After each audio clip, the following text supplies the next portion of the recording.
Yeah, that was all right. Okay, so we're going to continue with our review.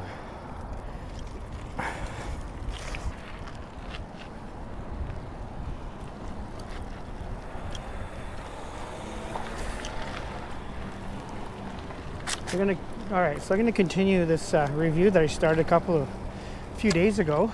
I got interrupted by bad weather, and this is the first nice day we've had in 2 weeks. And so I'm gonna take advantage of it and go and continue full bike review, and 1 year later, evaluation of this build. And so far, it's been pretty good. My impression, I really find that this was a really good choice to go in this route with this type of build with the Bafang BBS02. I think it's perfect for this bike. And this Rockhopper was the right kind of frame. It was very stiff. And the components are holding up well, despite their age and all that. It's got rim brakes, which is a bit of kind of be aware of that. But they work for the most part. And the best thing is a new rock shocks that I just installed. Well, those rock shocks are the Recon. They're the only ones that Amazon sells that are available that still have the rim brake brackets on them. And I'm getting used to them. They're plush. Soft, but you can dial them in with the lockout is very effective. It becomes very stiff when you start using that, and the rebound is pretty effective too. So the range of adjustment is quite wide on these, and I have it set up where it kind of farts. When it farts, it makes that noise. I don't know if that needs to break in but on different settings it won't make that noise. That's kind of like, maybe it's like I'm not sure how that works, but if I soften it right up, it goes away. Let's see here. See, that's super soft. That's too soft. And then that's harder.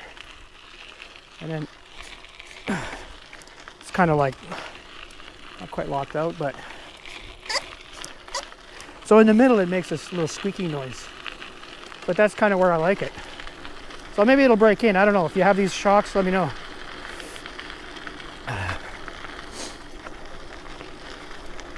Now I'm going to go down this trail here. This is the Rotary Trail. It's finally open. In speed 5. Now speed 5 is kind of a lower cadence speed, which is pretty good for this. If I wanted to go a little faster, I go to the next one. Let me wait here.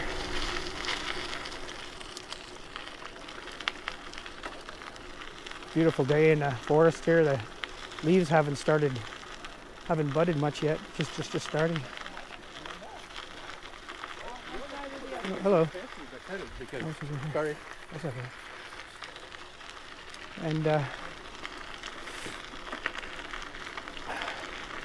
yeah, so it's very nice. So we had a bit of an extended winter, so the leaves haven't really run yet, and all the rain has still left the ground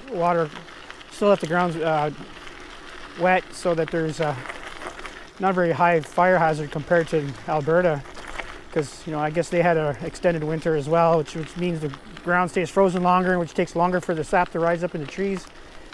And you combine that with a week or two of nothing but sunshine, and then it becomes tinderbox. It's very dangerous. I've seen that happen a couple times before. So anyway, it doesn't look like that's going to be a problem for us here. So we got through this extended winter okay.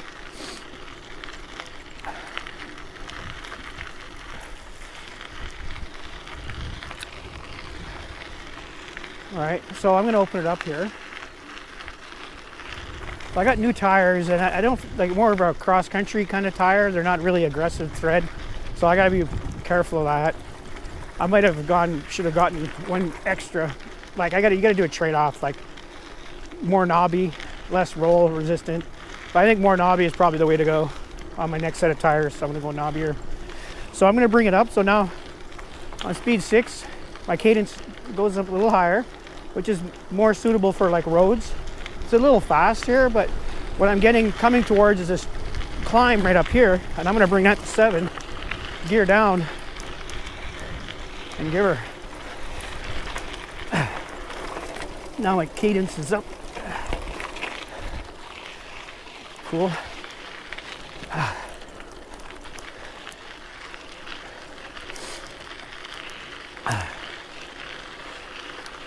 I'll watch this section over here.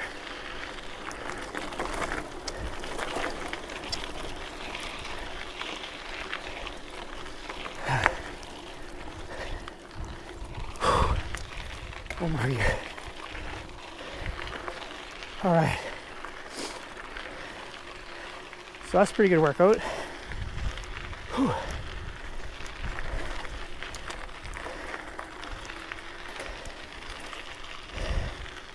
Hey. Then 4 is even slower. So what I've done to my is basically from stock is I slowed down the top speed and increased the power. So for instance, this would be like probably my trail. Single track would be around this speed right here. 5, just normal commuting. And 6 would be road. And 7, you know, about as fast as I go. All right, so here we go.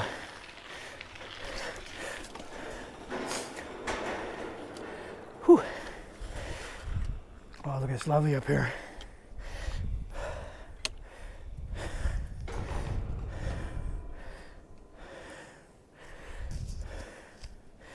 So let's appreciate the view here. Yeah. It's just now starting to run. This is flooded a bit down here. Still, there's a beaver dam up ahead.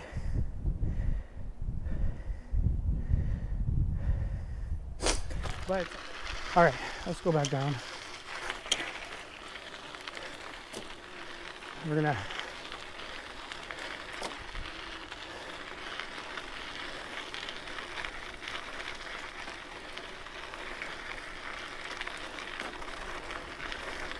so the brakes, the rim brakes, I have like new ones on. I don't feel like I got very much traction in the rear though. So I'm gonna be careful coming down here.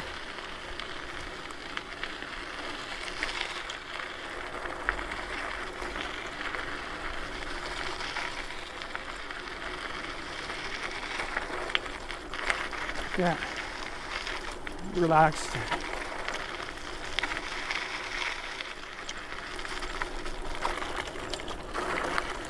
There we go, we're gonna let go now.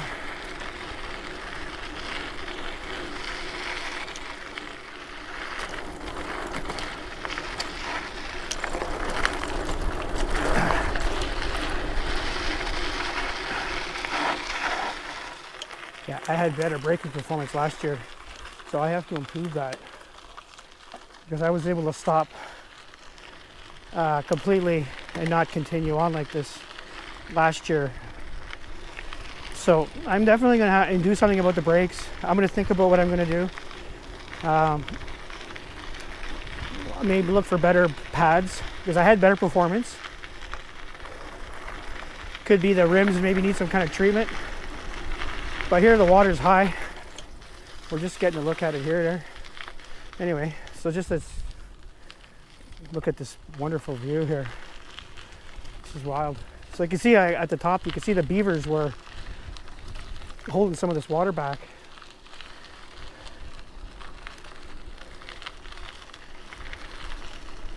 Oh, am I going to be able to get past? Oh yeah, cool.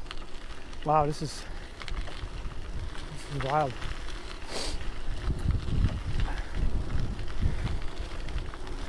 It's draining.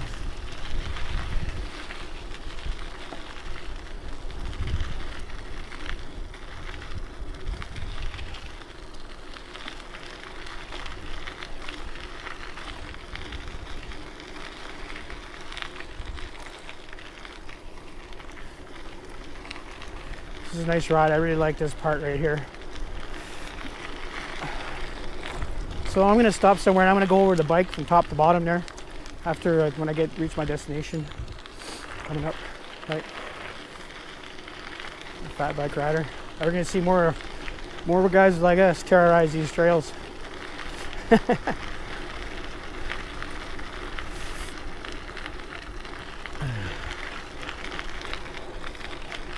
Now, as far as like limits, I gotta go this way here.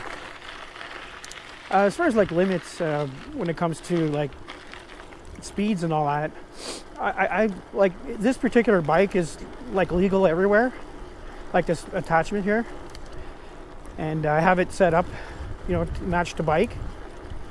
And like I could top out at 50 kilometers an hour, but that's actually pushing it. That's like going downhill kind of speed, and that's pretty much it. And so it's not in a class like that belongs on the street or anything like that, and it also doesn't have enough power to rip up trails either. So there's no like you get the more powerful bikes like a Surons, they rip up trails, so they're more like a motorcycle, but they wouldn't necessarily be in the same class that this bike is in, obviously. Oh, look at this.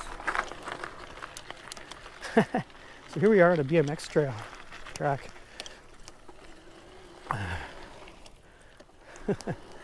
I'm just going to go through this or try out my new forks.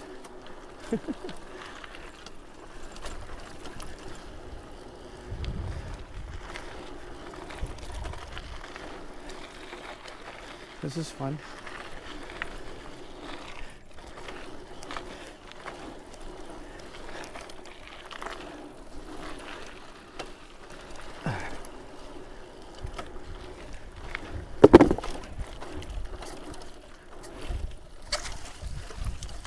Right, and in the mud. Oh, that's fun. Do a little lap around the BMX track. And here's the ski resort. So I'd do a little detour here to avoid the flood. Let's see if we can continue. That was fun.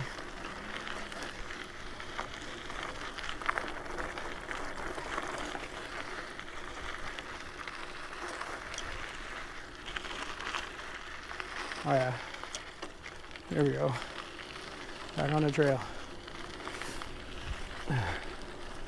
Another BMX jump. Woo-hoo. That was washed out last time I was here.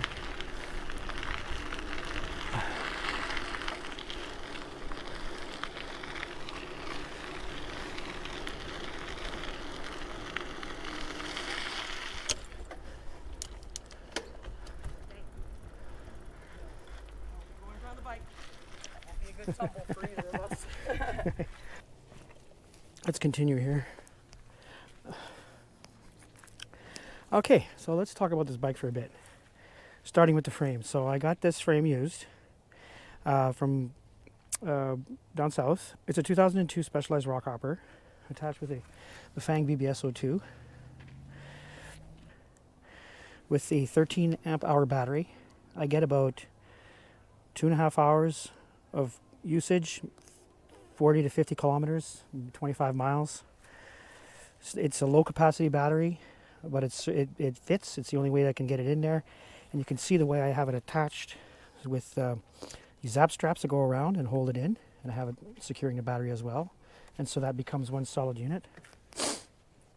Okay, and then after that I got the seat post here, which is suspension seat post. It's not the best, but what I really do like is this Brooks saddle. This Brooks saddle has been just the best. And how it does, it's got a steel framer on the back that's held in place here, and then it attaches at the front. And so the middle is like a hammock. And you can see a little bit of damage from some of my wipeouts. That's when I went ass over tea kettle. And I just installed this rear fender.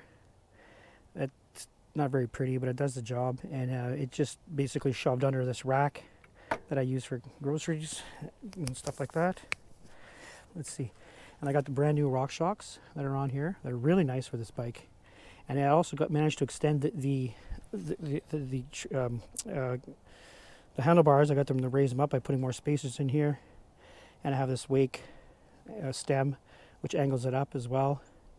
There's the same nut on the top to squeeze, put everything in place. With the installation went no problem with the bearings and that was easy. And the handlebars, I got a bit of a raise on the handlebars, so I get really good position, and pretty comfortable with that setup like that. I got these Continental tires. This is an Explorer in the front and a Trail King in the back, or Cross King in the back.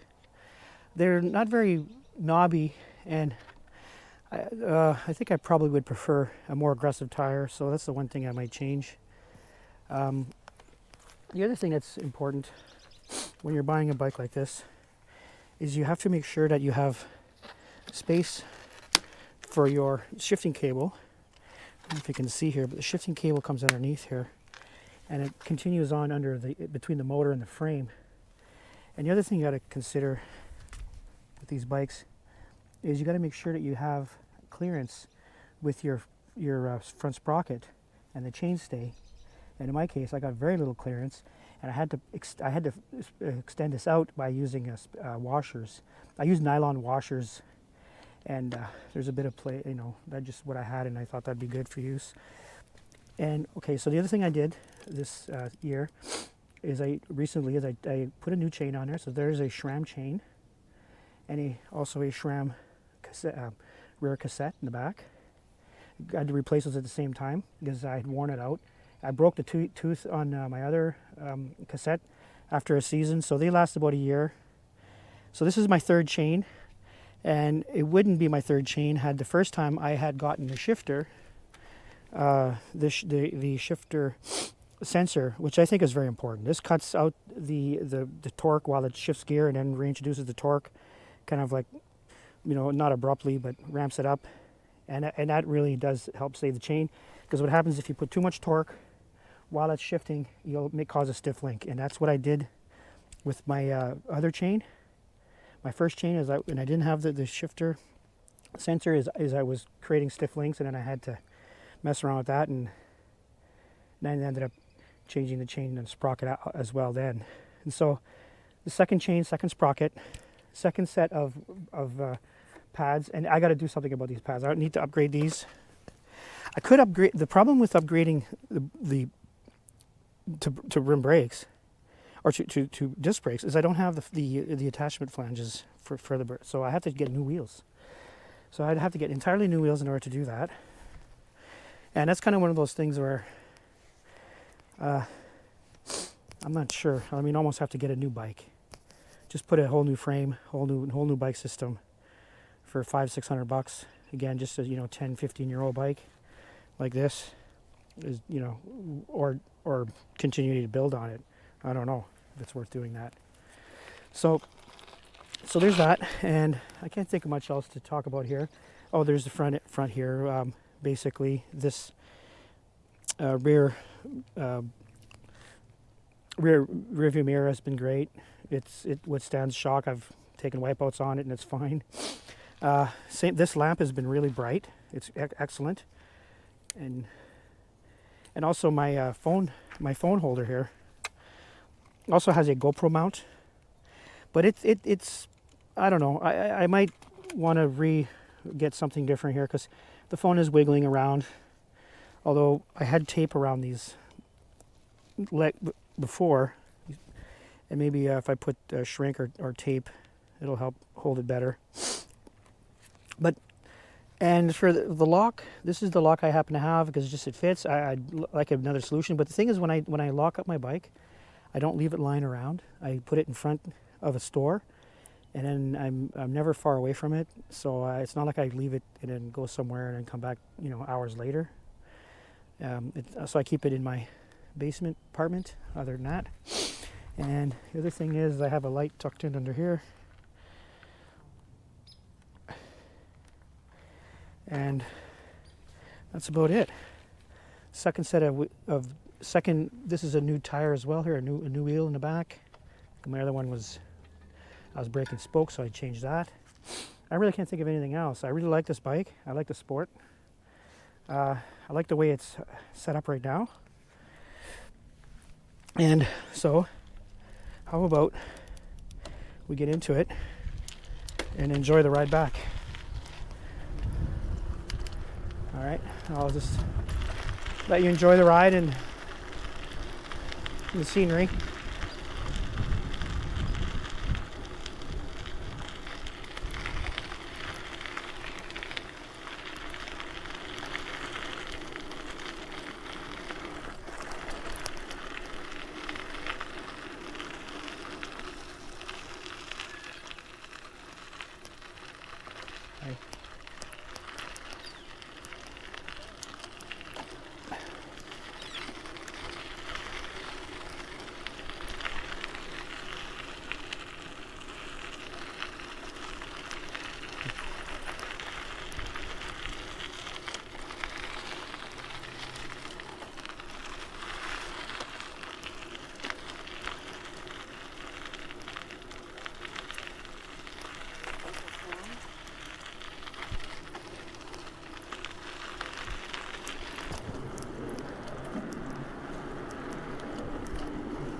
That's not bad.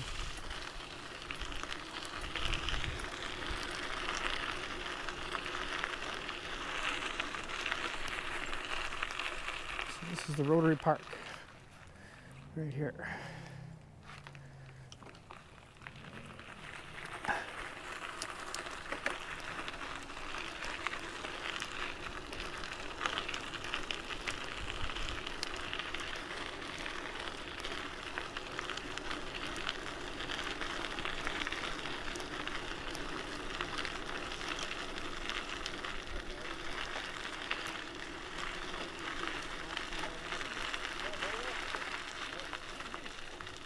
Lola.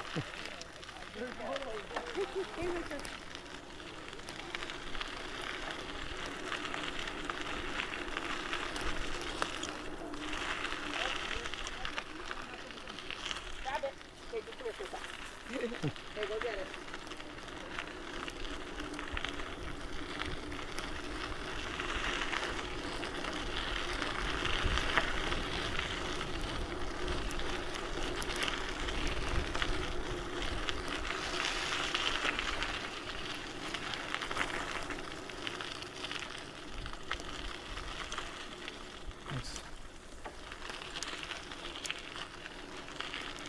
Oh, that's pretty cool. Look at this. Beautiful visuals. Let's take this in.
He's having fun.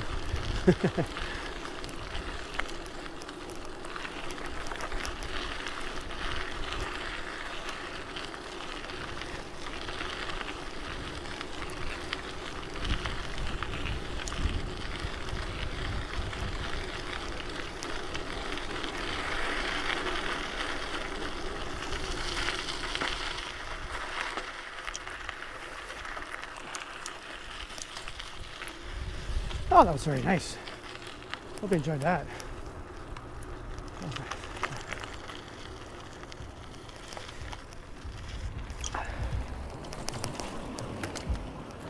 Cool.